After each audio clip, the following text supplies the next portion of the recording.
morning and welcome to Epiphytic cacti. Today let's take a look at the blooms of Rhipsalis campos-portoana and maybe some issues in terms of Rhipsalis identification. So many Rhipsalis can look so similar that trying to identify them just on sight alone is really complicated.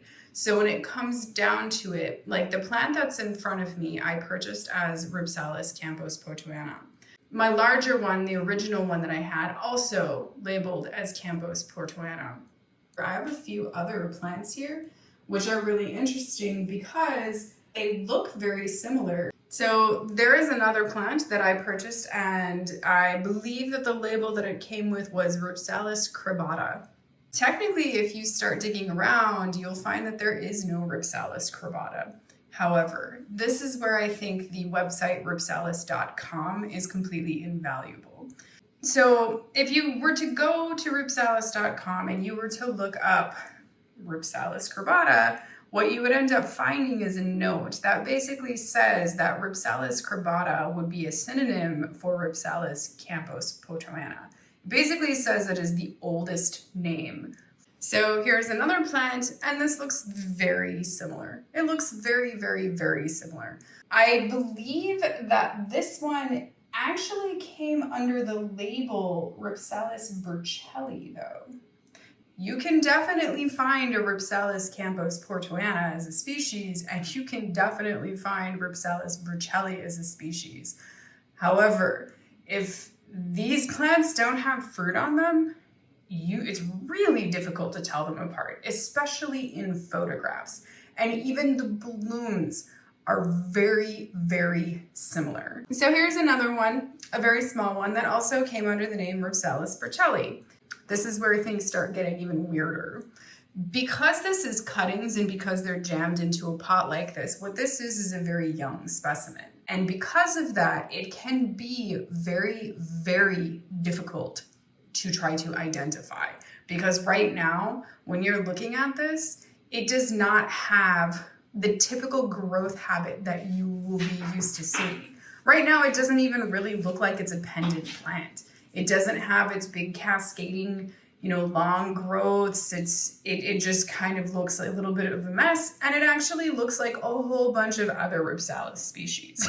So that makes matters even more complicated. If I saw these two plants next to each other, I would not be able to tell the difference. Even if they were in flower, I don't know that I would be able to tell the difference because the flowers are very similar.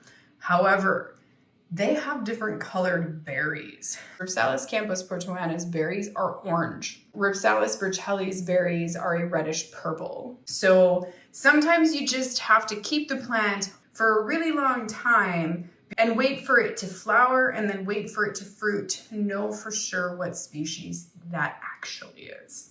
Typically, when it comes to some of these, I will take them on good faith that that is what they are. The plant looks to be the correct plant. The blooms appear to be the correct plant. Generally, a really good Rhipsalis seller will share the plant photograph, the bloom photographs, as well as the fruiting photographs. That is generally how I can be fairly certain that what I've purchased is what I've purchased. Be careful, because there are still scammers out there that will still send you the wrong crazy plant. And one of the reasons why I like to do these videos is it has a lot to do with identification. Being able to see a plant unfiltered. It's one of the reasons why I always stick my hand in photographs too, is so that there is a size reference in some way so that it helps with identification. This one flower that is very, very open like this, that flower is only open because I opened it. I opened it for photographs. This particular species, the flowers don't open fully. So they stay in this kind of bell shape when they open. You can see they're in this little bell shape, right? So they don't really fully open. They just stay in this little bell shape like this. So this guy right here, he's just confusing because I did that to him. But you can see the other little guy here, and this is open. These little belled flowers, they are open. Something else that I'm gonna note, which I think is sort of funny, I didn't know this, I think when I initially started collecting Rhipsalis, much like when I started collecting Rhipsalidopsis, I didn't know things about them because there are things that nobody ever really said. You know, I didn't know that Rhipsalis flowers, they do last for multiple days generally. I think the Bassificara, sometimes that one just pollinates itself. And as if the flower is pollinated, they generally die quite a bit faster. But these little guys, what will happen here is that the flower will open during the day and then they will close up at night, and then they will open during the day and then they will close up at night, and they last for a few days. You can see the bud here. So there we can kind of see a bud, and you can see kind of how big they are. And so it just sort of, when they very first start, it looks kind of weird too, because it actually looks like new growth. It doesn't really scream like, oh, that's budding to me. It just kind of looks like a weird little green growth that almost looks like a little raindrop at the ends of the branches. And that's the other thing. You will notice that all of the buds here, they are coming off of the terminal ends of each branch. And you can see like this one here has 2 flowers on it. So it's not limited to only being able to produce 1 flower off the end. It can produce more than 1. So one of the reasons why I opened this flower the way that I did was because I wanted to take photographs of the throat of the flower. You can see here that the throat of this flower is a little bit different. It actually has a little bit of a reddish-orangish throat. And then if you look, you can see that the stamen are kind of a reddish-orange. And it adds this really unique, really pretty little thing to these flowers. And so you can imagine when there's lots and lots and lots of them coming off, how beautiful this must truly be. There you go. And so you can see, like, if you were looking up at it, how gorgeous it would be. But when you're looking straight on at it, it just looks like it has these little white bell-like flowers. There you go. So pretty. It's really, really pretty. I am super glad that I have this species.